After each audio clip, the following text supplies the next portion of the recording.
it really depends on what your classification of a good game is, but I thought there were plenty of good games this weekend, and I really didn't know what to talk about today. So what I ended up doing is in my notes, and I can maybe put a screenshot on screen for those watching the YouTube video afterwards. I could put a screenshot in the video. All my notes basically today are one sentence phrases for every single NFL team that played this weekend, and nothing more. Literally no other notes besides that. And some of them are bolded, some of them are not bolded, and the reasoning is I went through all of this. I typed out a one sentence phrase, and I basically said, okay, out of all of these, what would be more interesting to talk about for me, as opposed to what I could talk about? And that's the other risk with making a show, is that what is more interesting to talk about, and what do you want to talk about, as opposed to what you can talk about? Because not everything that you can talk about is necessarily newsworthy, and then it also goes towards knowing your audience, but we're not at a point in that show yet. So again, to avoid sounding like a broken record for the last time, one sentence phrases for each team in the NFL that played in the divisional playoffs this weekend, and they are as following: the Chiefs are in trouble, the Browns put the NFL on alert, the Packers will win the Super Bowl, the Rams need to move on from Goff, the Bills are just that good, the Ravens need more than just Lamar, the time is right for Brees to go, and the Buccaneers are ahead of schedule. And I have, again, some of those in bold. The others I have left to the side in case we, talk about everything that I wanted to talk about first and we find ourselves on the shorter side of things. I think Monday should always be a longer show just because of the fact that it is Monday. There's no sports television apart from the games over the weekend, so there should be plenty to talk about. But we're almost 5 minutes into the show already, and I've said nothing. I've said squat, absolutely nothing of value. So let's just get into it. I feel like I should have like a Wheel of Fortune spin wheel right here to try and select. Maybe I should do that one day. Maybe I should get a sports wheel and just do a random click and then do random topics. Something to think about. And if you guys have any suggestions, constructive criticism, that is always helpful to me, especially on the YouTube side of things. Of course, if you know me directly, it's also good to give direct feedback, but feedback is very much appreciated. Okay, so this is the side of going on a more unorganized setup, is we start to ramble a little bit. But I guess if I'm doing a mental Wheel of Fortune wheel and I'm seeing which one of those sentences I want to talk about first, I think the one that pegs my interest the most is the time is right for Drew Brees to go, for Drew Brees to retire. Of course, the Tampa Bay Buccaneers defeating the New Orleans Saints by a score of 30-20 last night, much to the enjoyment of my roommate, who I could hear screaming at the television halfway across the house, in pure joy, because of the the lack of excitement and happiness that he's felt as a Tampa Bay Buccaneers fan for so many years. But Drew Brees potentially playing his last game as a New Orleans Saint. Reports coming out before the game saying Drew Brees will retire at the end of the season, whenever that would have been. It appears to be now. Well, it is now, because the Saints ended up losing. Of course, Drew Brees coming after the game and saying, I have not made a decision yet. Give me some time to think about it, and I'll make a decision. And that is basically non-news. That's exactly what Drew Brees is supposed to say. That's exactly what he is told to say. That as a member of the media, that's your generic retirement response, is I haven't thought about it. So anybody saying, oh, maybe he's thinking about coming back again for another season, even if that's true, that using the post-game press conference statement by Drew Brees as evidence to the fact that he may be coming back is not strong, just because everybody will say that. But I was watching the game last night, and obviously Drew Brees did not have his best performance. A couple of interceptions, not really pushing the ball down the field.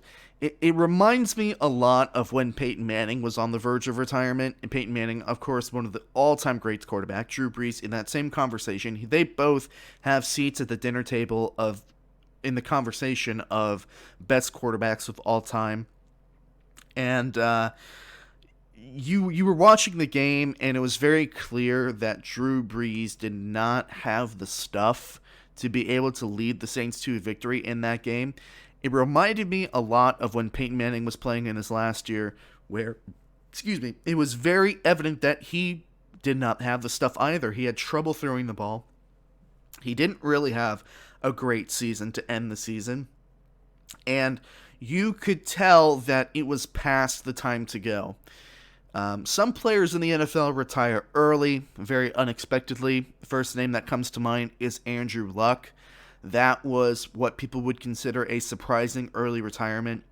Other players stick around far too long. They have trouble leaving the game. Like Peyton Manning, I think, who overstayed his welcome by a season or two. And they play to the point where their bodies are breaking down, and it's unpleasant to watch, and it's very evident that they need to retire. And then you have cases like Drew Brees, to where if he were to retire at this very given moment, it would be the right time to go. And there was just this feeling as the game came to a close, Drew Brees, that this was his last game. It felt like he was taking it all in. I'm sure if the fans were there, he would be, enjoying the moment with the fans, but it just felt like it was all coming to an end. And if you go an extra season, you run the risk of having a Peyton Manning type exit in which you aren't playing well, you don't look great. It was very evident that you should have retired the year before, and it doesn't dampen your legacy, but it makes your retirement that less special. I think you could argue that if your retirement is coming too late, obviously your legacy as a Hall of Fame quarterback, a first ballot Hall of Famer, is going to be celebrated, but it's like, yeah, it was time. You could see that it was time, as opposed to a natural end of things, I guess, is the point that I'm going towards. So I personally feel like it's the right time for Brees to retire. He has passing records. He has a Super Bowl ring. He should have had more Super Bowl rings. Of course, I think a lot of bad defenses and some iffy, obviously, officiating robbed Drew Brees of the chance to win more. But as it stands, I think he should call it a career. I think he should be happy with what he's accomplished. And at the end of the day, it really falls on Drew Brees. Is Drew Brees comfortable with leaving the game in this manner? And the reason that I'm saying yes, he's comfortable with leaving, he's going to retire, and I'd be shocked if he doesn't, is that he genuinely lost this year. The Tampa Bay Buccaneers beat the New Orleans Saints, whereas in years prior, especially with a game like the Minnesota Vikings game in the championship, in the NFC Championship game, or not the, excuse me, the divisional playoffs, where the Saints got robbed.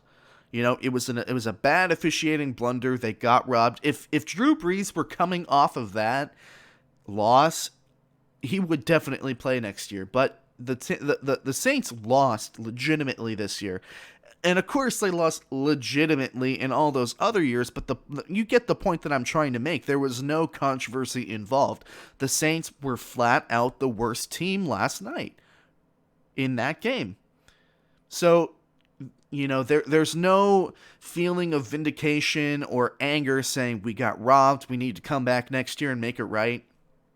There's no, well, we were in the Super Bowl and we couldn't get it, so we should come back next year and run it back. No, it's we lost to a division rival in the divisional round in a game in which we probably should have won, but we shot ourselves in the foot. And that's the only thing. That is the only thing that would bring Drew Brees back, is the feeling, well, I personally let my team down and I need to come back and make things right. But of course, the flip coin of that is, man, I played horrible. Maybe it's time to hang up the cleats. So, I think either way,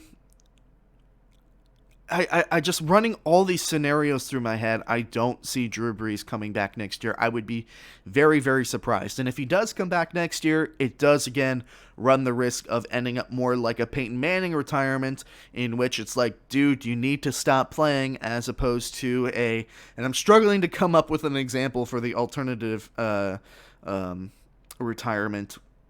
I guess maybe like a Brett Favre retirement, although he didn't necessarily retire, did he? He came back 3 separate times. But watching the game last night, very evident Drew Brees was not Drew Brees. He was playing injured, obviously, 11 broken ribs and a punctured lung throughout the season. But the time for me is right for Drew Brees to go, and his legacy should be celebrated as one of the best quarterbacks to ever live.